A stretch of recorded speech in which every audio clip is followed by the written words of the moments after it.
What up, party people? Bex is back with some more GU content, and today I'm going to be telling you the 4 things I wish I knew before starting GU. So you guys don't make the same oopsies that I did, so you know, you're welcome. So yeah, get your pens, get your papers, and let's get into it.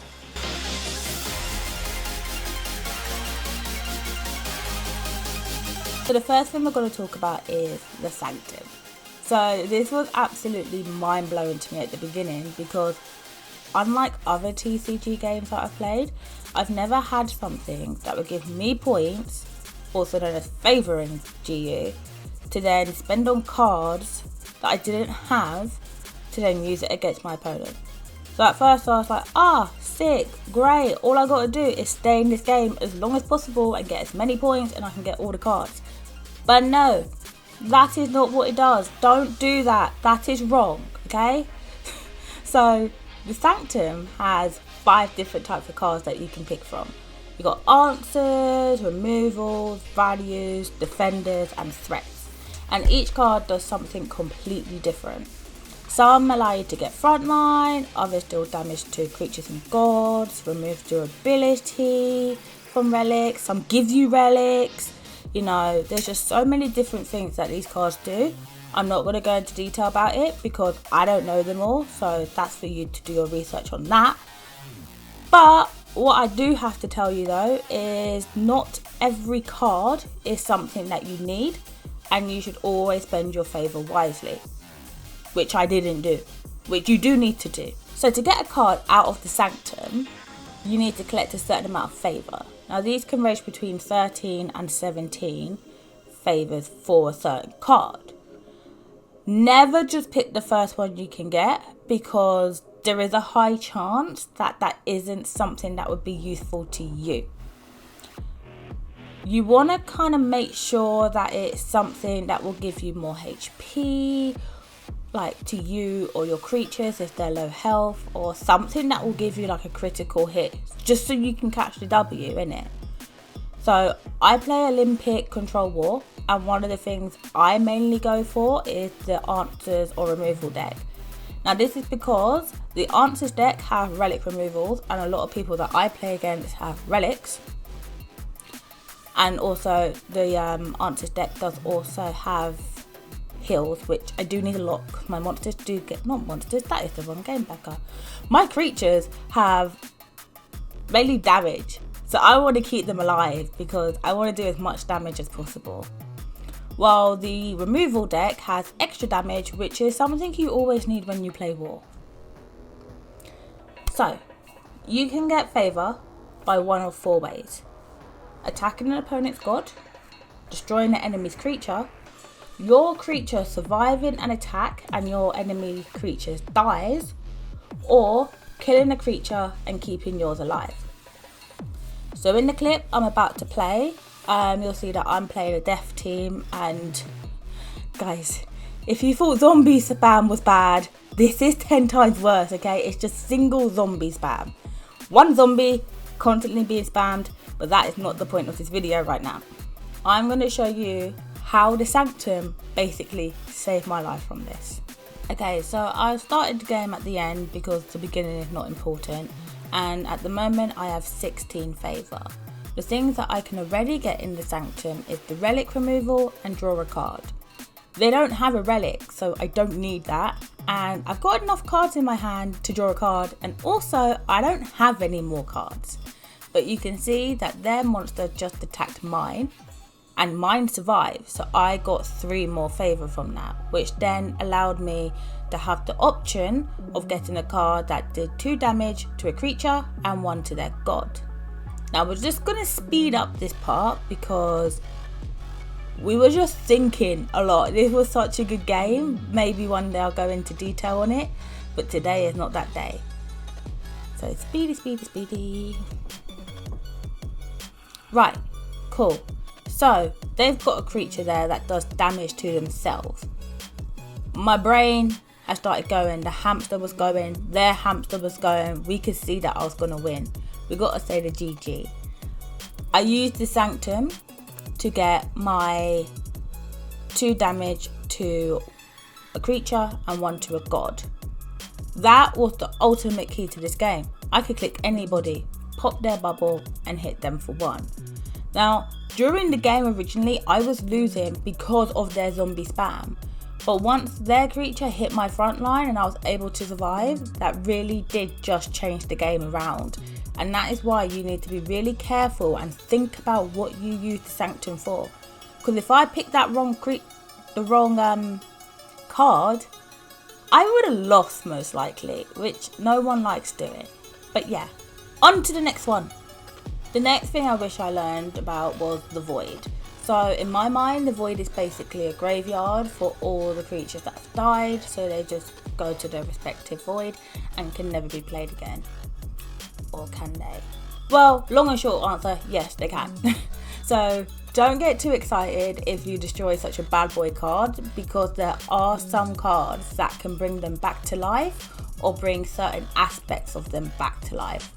So we're going to go into detail on some of them, and we're going to start with Bad Boy Hades. Oh, no, wrong Hades. This Hades.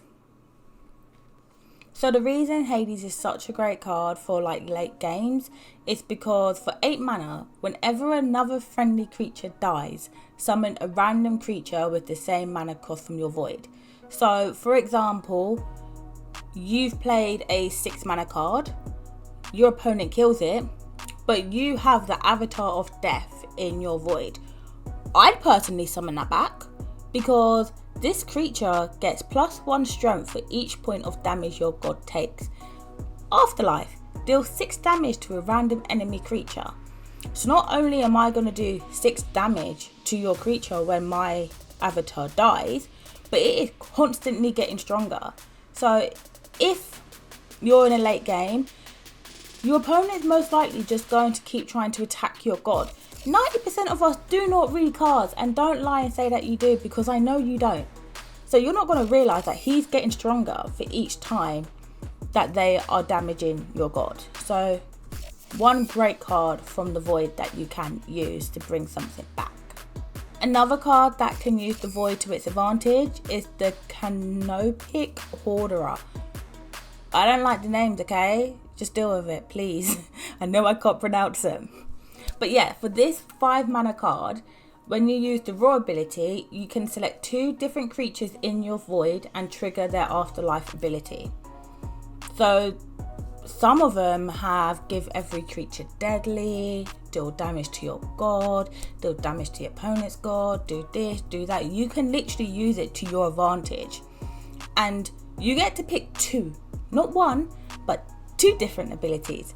So that's a little bit rude in my eyes. So just keep an eye out as well on what cards you have put into your opponent's Void, because they could play that on you. Everyone could get deadly if they really want to, and then you could have no monsters on the board. It's just the way the cookie crumbles, my friend. There are some cards in the game though that puts cards into your Void to help you out later. So with my own deck, I use the Blood Oath Binder, which adds 2 injured soldiers to my Void. Now the reason I use this is because I could then use my Retribution card and do 6 damage to a creature, because I will have more than 3 Olympians, because the injured soldiers are Olympian cards. So I use the Void to my advantage on that way by adding more Olympians to do more damage later on. But not every GU player will use cards that use the Void to their favour. But in my experience, if you play against Deception or Death players, defo keep an eye out on their Void, because 50 to 70% of the time, they will have a card that does something to trigger something in their Void. So just make sure you're prepared for that, because I've never been prepared for that, and each time I still get shocked. It's been like 7 months. I should really be used to this by now, but I'm not. So the next thing I wish I learned at the beginning was the Flux and Star Points. Now these 2 things are really important, especially if you are a free-to-play player.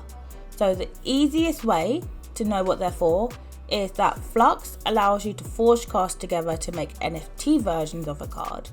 You can get Flux from winning ranked games, and it also costs you gods to forge cards together, but it doesn't cost a lot of gods.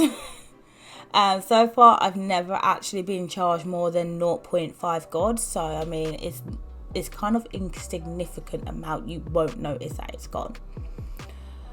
But that's just to change it from a non-NFT version to a meteorite version. It may cost more to get it up to a shadow, but I haven't done that personally yet, so I'm not 100% sure on how much that will cost you.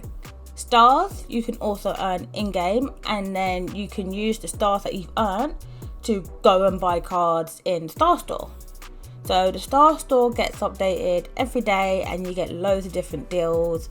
You have two options for non-NFT cards, a meteorite card and also a shadow card. So the meteorite card and the shadow card are both NFT versions of cards. Not the same card, completely different cards. The shadow will always be the most expensive card in the Star Store, but it is also there for the longest period of time. So you do have a chance to get more stars throughout your GU day. GU day? We're going to go with GU day.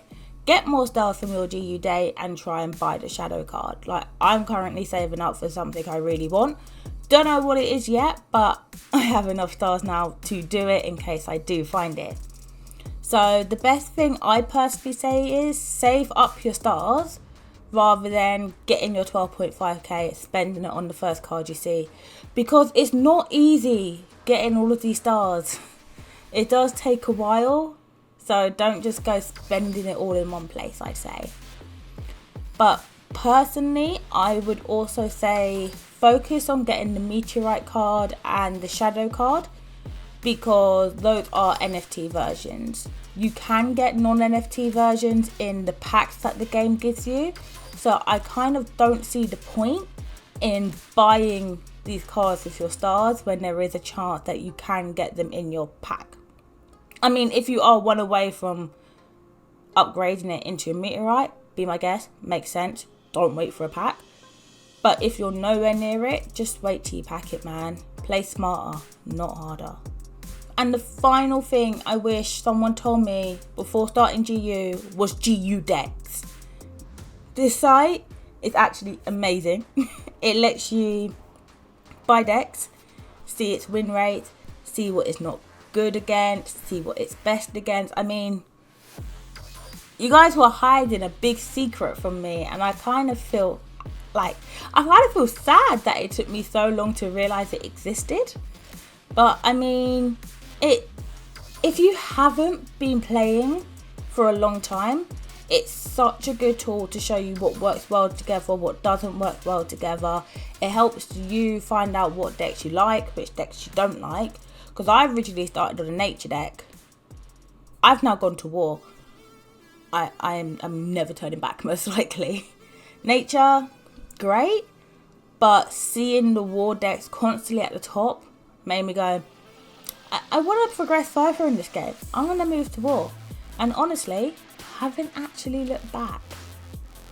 GU decks also gives you all the info that you need, it's able to let you see what the current meta is, what's the top decks at the moment. It also lets you see what the top cards are in the game as well. So if you are playing nature, it shows you what card is being played in most nature decks and the percentage of nature decks that are playing that card. I mean, I don't know any other site for any other game that gives you this type of information. So yeah, GU Dex has helped me catch a lot of W's since using it. So I'd recommend all of you lot using it. I hardly use the IMX website anymore, just because on GU Dex I can just go and buy the deck rather than going on the marketplace in IMX, searching the card, buying the card, going back to find what the rest of the cards were. No, sod all that. GU Dex just lets you buy the entire thing, import it into your game, and bish bash bosh, you have the card. And as a streamer as well, I love this game. Also do love the game though. But I also love this website because at the top it shows you everybody that is streaming the game at that moment in time. So if you are a new person or you do want some help, there is always someone online and they will help you. But the community is really nice as well. Like, just get chatting in the chats, innit? Like, someone will help you and they will show you what you are doing wrong with your deck. I had help at the beginning. I'm not ashamed to say that. I liked my help. They basically said to me, "You're new. Sell this card." Never looked back. Made a pretty penny and also got a better deck from it. So, but yeah, they also show you as well what the game is like in higher leagues when you go and check out these streamers as well. So what's better? I mean, you get to see who's streaming the game, you get help, you can see what the top cards are that day, what the current meta is, what decks are good and which decks are not so good. You can't go wrong with GU decks. So before deep diving into this game, it would be a brilliant idea to go and check this website out just to see what you fancy, see what your price bracket is, what you can afford, and yeah, go check out GU decks. So those are the top things I wish I learned before starting GU. Let me know what you wish you learned before starting as well in the comments, and let's all help our new players together.